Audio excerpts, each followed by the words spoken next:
Hello friend, मेरी कहानी mister to wife में आपका स्वागत है। कुछ दिनों बाद साक्षी को 7वां महीना शुरू हो गया। अब बेबी किक भी करने लगा था। इसी बीच राजा ने अपनी बातों से साक्षी से दोस्ती भी कर ली। साक्षी किचन में दूध गर्म कर रही थी, तभी उसे अपने पेट में हल्का सा दर्द महसूस हुआ। वो अपना पेट पकड़ लेती है। उसी वक्त राजा अपने काम से आया। वो साक्षी को इस तरह देखकर भागकर किचन में आ गया।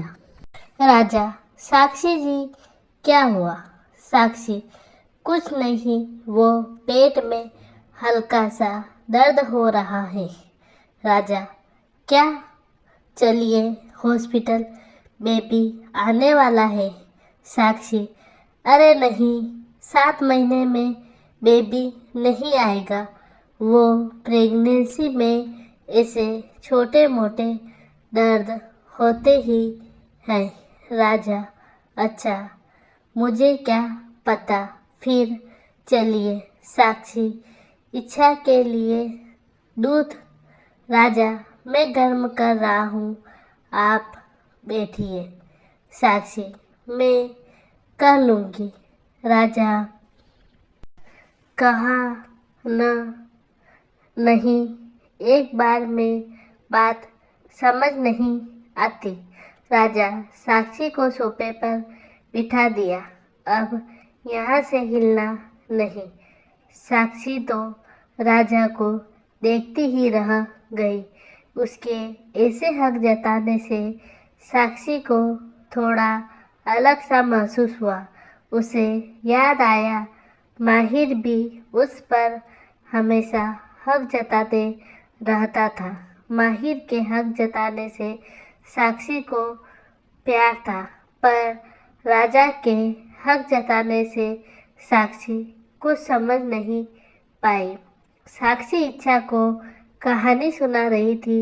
इच्छा मुस्कुराते हुए सुन रही थी, बीच बीच में बड़े क्यूट से रिएक्शन दे रही थी। इच्छा, मम्मा, मुझे पापा की याद आ रही है, वो कब आएंगे? साक्षी चुप हो जाती है। उसे वह क्या बताती कि उसके पापा अब नहीं आएंगे।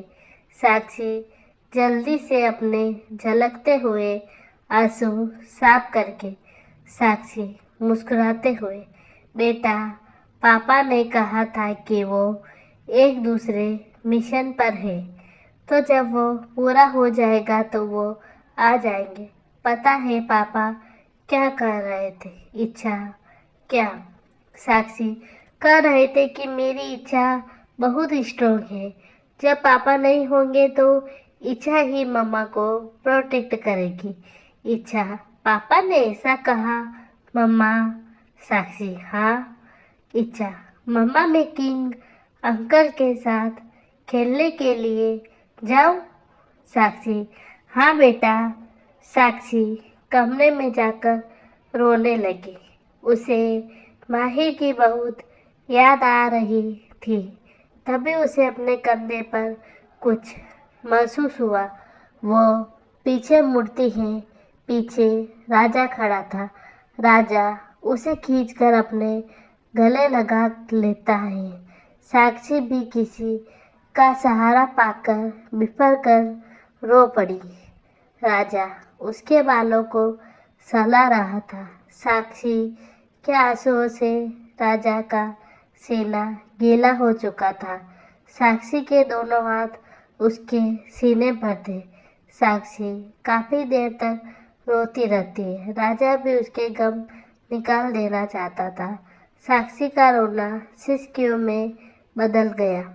साक्षी को एहसास हुआ कि वो राजा के बेहद करीब है। साक्षी झट से उससे अलग हो गई। साक्षी अपने आंसू पोंछते हुए वहाँ से चली गई।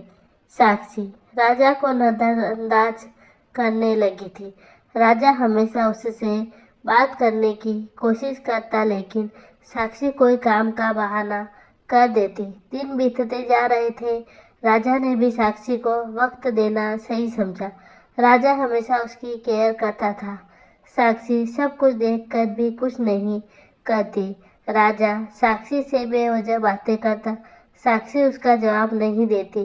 फिर भी धीरे धीरे साक्षी की राजा के लिए झिझक कम होने लगी। वो राजा को अपना अच्छा दोस्त मानती थी, लेकिन राजा के मन में उसके लिए एहसास जागने लगे जिसका पता उसे नहीं था। धीरे धीरे राजा साक्षी के लिए बहुत ज़्यादा केयरिंग होने लगा। साक्षी को ये सब नॉर्मल लगा क्योंकि वो राजा को एक दोस्त की तरह देखती थी। साक्षी हॉस्पिटल गई। राजा भी साक्षी सोफे पर ही सो गई। राजा उसे अपने गोद में उठाकर कमरे में अच्छे से सुला दिया। राजा उसके माथे पर किस करता है। जबरदस्ती राजा भी उसके साथ जबरदस्ती हॉस्पिटल गया। मॉनिटर पर अपने बच्चे को देखकर साक्षी के आंखों में आंसू आ गए। राजा के हाथ अनायास ही साक्षी के पेट पर चले गए। साक्षी राजा को देखती है। राजा साक्षी के पेट में कान लगाकर बेबी की धड़कनें सुन रहा था। राजा मुस्कुराते हुए साक्षी को देखता है। साक्षी भी उसे ही देख रही थी। एक दिन राजा साक्षी के पैरों में मालिश कर रहा था। साक्षी को बहुत अजीब लग रहा था। वो बहुत शर्मा रही थी।